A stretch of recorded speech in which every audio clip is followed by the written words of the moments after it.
Bom, vamos lá. Aqui, sim. Agora sim. Agora eu trouxe uma tabelinha aqui, um comparativo, né, com os aspectos técnicos e aspectos financeiros, né?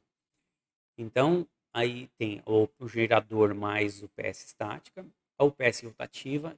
Então, como eu já tinha comentado, é obrigatório o N mais um? No gerador mais estática, não.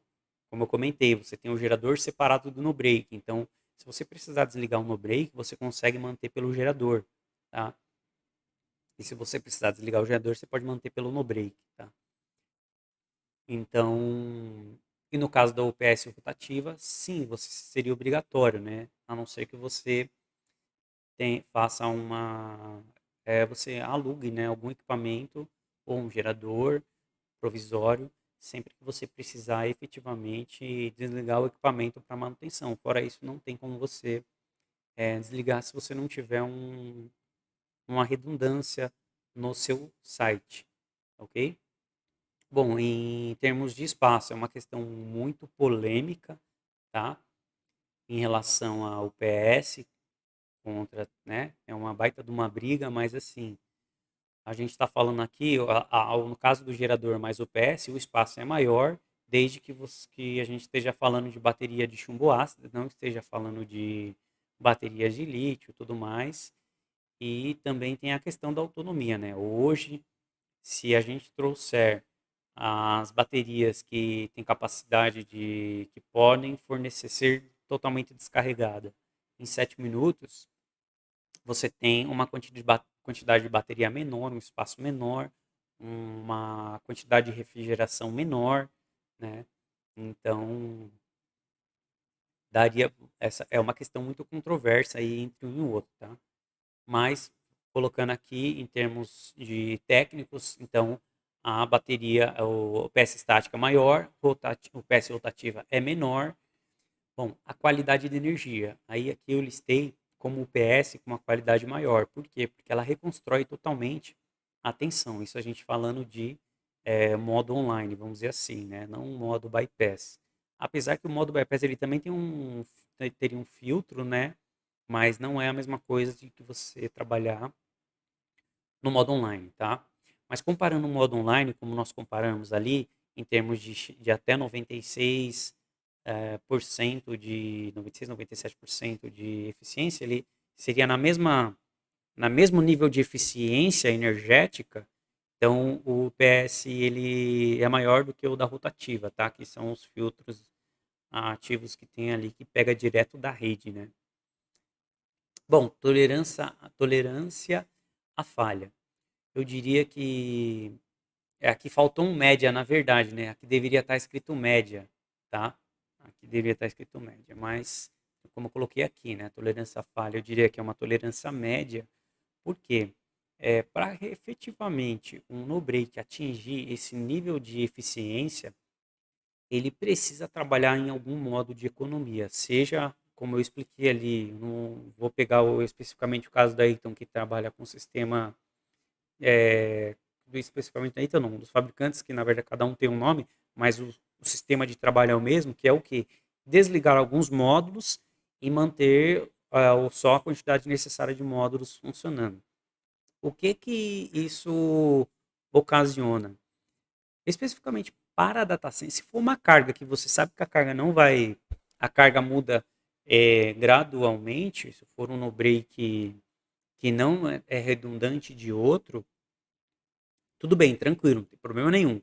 Agora, se for um no break que tem uma trabalha em redundância com o outro, a carga que ele vai estar alimentando é uma carga bem mais baixa, como eu falei, abaixo de 45% da capacidade. Então, se houver um problema de um dos dois no breaks dar uma falha e ele sair e a carga ter que migrar toda para o outro no break, se esse no break tiver com os módulos ligados que só estão suprindo a, a capacidade, a carga atual que ele estava, a carga que vai recair nele vai ser maior do que o que ele estava funcionando, tá?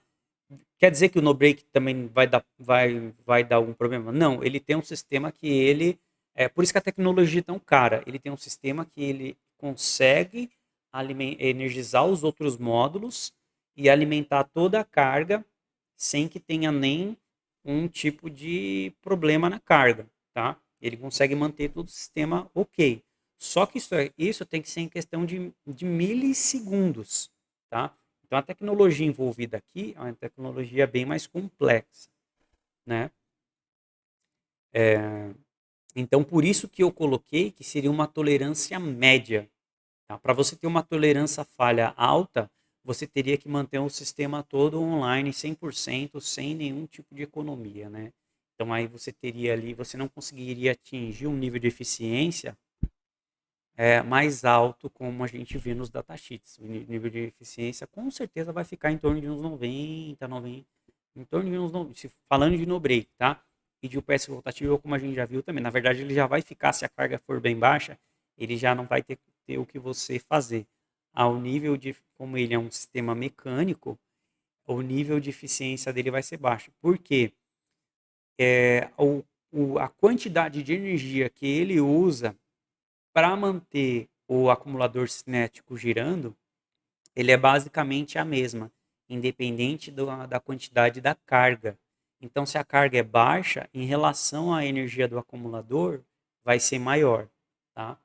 Então, você sempre vai ter aquela carga do acumulador e a carga a carga efetiva do site, né? Então, não tem muito o que você fazer ali. Quando você coloca várias UPS rotativas em paralelo, quando elas entrarem em baixa capacidade, a eficiência do sistema vai ser baixa, não tem jeito. Tá? As horas de manutenção.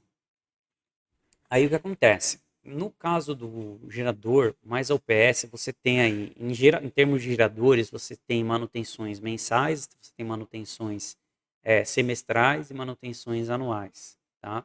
E talvez o overhaul, né?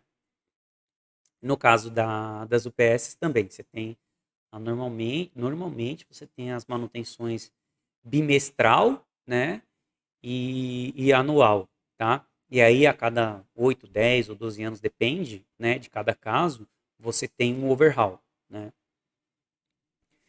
No caso das UPS rotativas, normalmente você tem em torno aí mais ou menos uns 45 dias a 60, então eu coloquei aqui um bimestral, você tem normalmente uma manutenção bimestral, uma manutenção a cada 4 meses e uma outra manutenção a cada 14 meses, que é quando você precisa parar o equipamento, tá?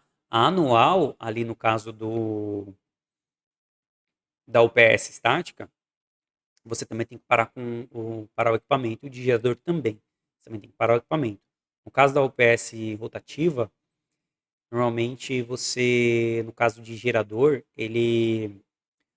ao invés de ser feita a troca do óleo, como normalmente a gente tem nos nossos carros e tal, que é no sistema de gerador comum a gente também faz, no caso da UPS rotativa é utilizado um outro tipo de óleo e esse óleo é feito a análise dele, se o óleo estiver bom, estiver ok, não é efetuada a troca do óleo, tá? Ele é apenas analisado. A água, eu não sei como é que é a parte da água, tá? Mas eu acredito que seja alguma coisa desse tipo também, né? Tá? Então vamos falar um pouquinho aqui da parte dos aspectos financeiros, né? Então, o custo de aquisição, aqui eu coloquei como gerador mais o PS maior, porque normalmente o custo, realmente a bateria ela tem um custo bem elevado e ela se torna cada vez maior conforme o tempo vai passando, a inflação e tudo mais, né? Então, o custo da bateria realmente é um custo bem alto, né? Isso incomoda todo mundo na indústria. Por isso que o PS rotativo está aqui nesse comparativo, porque se não fosse isso, eu acredito que eles não estariam no mercado. Tá? E então, a PS rotativa eu considero que é um custo menor, principalmente se a gente for pensar em instalação nova, tá? No caso do retificador, ele pode ser um pouco maior em relação à rotativa, justamente por conta da bateria, tá? Não do retificador em si. O retificador em si, eu julgo que ele seria menor, ou igual ou menor do que um PS. O custo, tá? Vai depender de casa a casa, de fabricante. Contrato de manutenção. No caso de o GMG mais o PS, você vai ter, normalmente você tem um contrato para gerador e um contrato para o fabricante do PS, né? Quando você não tem mais um contrato, que seria um contrato para a parte de manutenção de disjuntores e tudo mais, tá? Na UPS rotativa, normalmente você tem um único contrato com o fabricante, que ele já cuida do gerador, cuida do acumulador, já cuida do conjunto completo, né? Porque ele quer garantir que ele tem, dependendo do contrato que você tiver com ele tem que garantir que o equipamento vai funcionar, tá? E no caso do sistema de tensão contínua, não precisa, não tem manutenção, contrato de manutenção nenhuma, tá? Você vai ter você pode ter um contrato anual, falar, olha, eu quero que você venha aqui uma vez por ano, dar uma olhada nas minhas baterias e até ano que vem. Tá? É bem diferente você ter um contrato onde você tem tempos de atendimento emergencial, todo tipo de coisa, tá? É bem menos, o custo é bem mais baixo, tá? Não dá para comparar. No caso das operações, então vou falar que aqui na próxima linha nós vamos falar o que da operação do sistema, né? Então, em torno de 96% online, 99% em bypass. Aí você tira em torno de uns 2%, que seria o custo, a energia que você está consumindo para manter as salas ou manter os no-breaks, as baterias, o sistema refrigerado, tá? Então, se tira em torno de uns 2% aí, tá? No caso da UPS rotativa, você tem ali até 99, 97% de, de eficiência e não tem nenhum custo com refrigeração, tá? O máximo que você vai ter ali, você poderia ter uma sala ventilada, tá? Então, já sai, eu nem colocaria aqui o quanto que isso representa de energia, tiraria de eficiência do sistema, tá? E no sistema de tensão contínua, eu colocaria que você teria aí no máximo aí 1%, porque como a eficiência dele é mais alta, né, ele demanda menos refrigeração, tá? Então ele gera mais calor, menos refrigeração. Então eu coloquei 1%, tá? Bom, a manutenção, como é que funciona? Funciona a parte da manutenção preventiva, tá? Então você tem ali sempre a parte, tem alguns materiais de reposição, né? Principalmente se for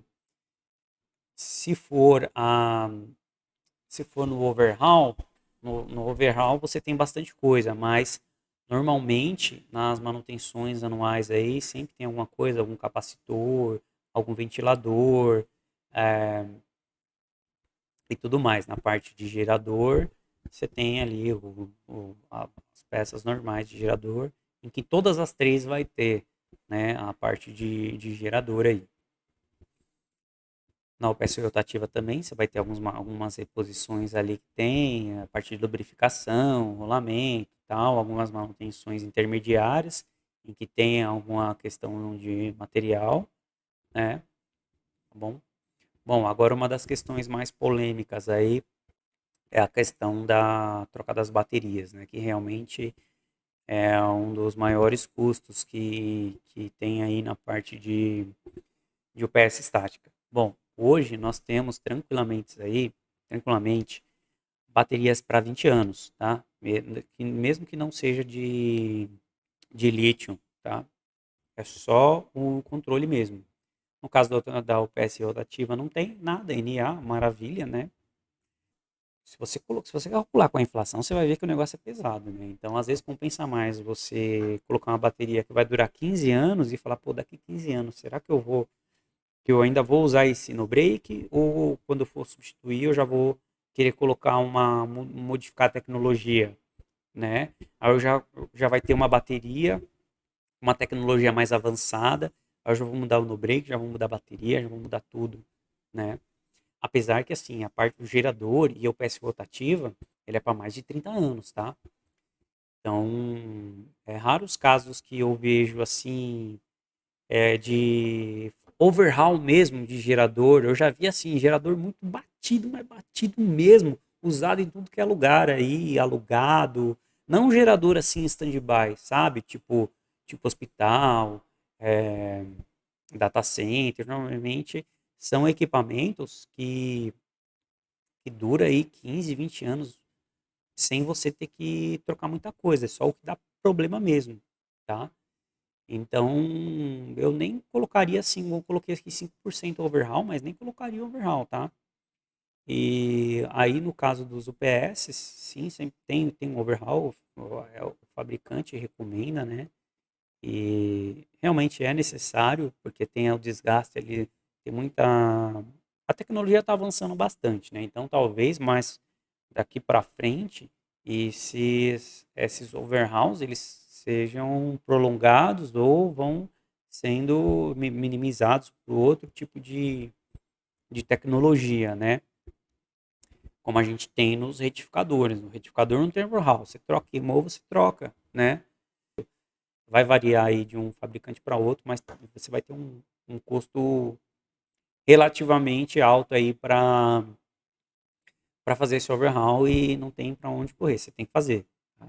Ou se você já estiver pensando em substituir por uma tecnologia, um equipamento mais novo. Tá? Então, o que eu tinha para falar para vocês hoje é isso. Muito obrigado por você ter chegado até aqui. Espero que vocês tenham gostado dessas informações. Tá? Qualquer dúvida pode ou de repente, ou colocar uma discussão aqui nos comentários, eu acho bem válido.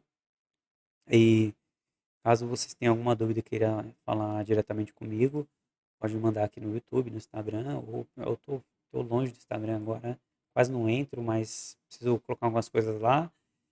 Mas pode mandar um e-mail para mim no contato, _jmp, @outlook.com, e também tenho um LinkedIn, ok?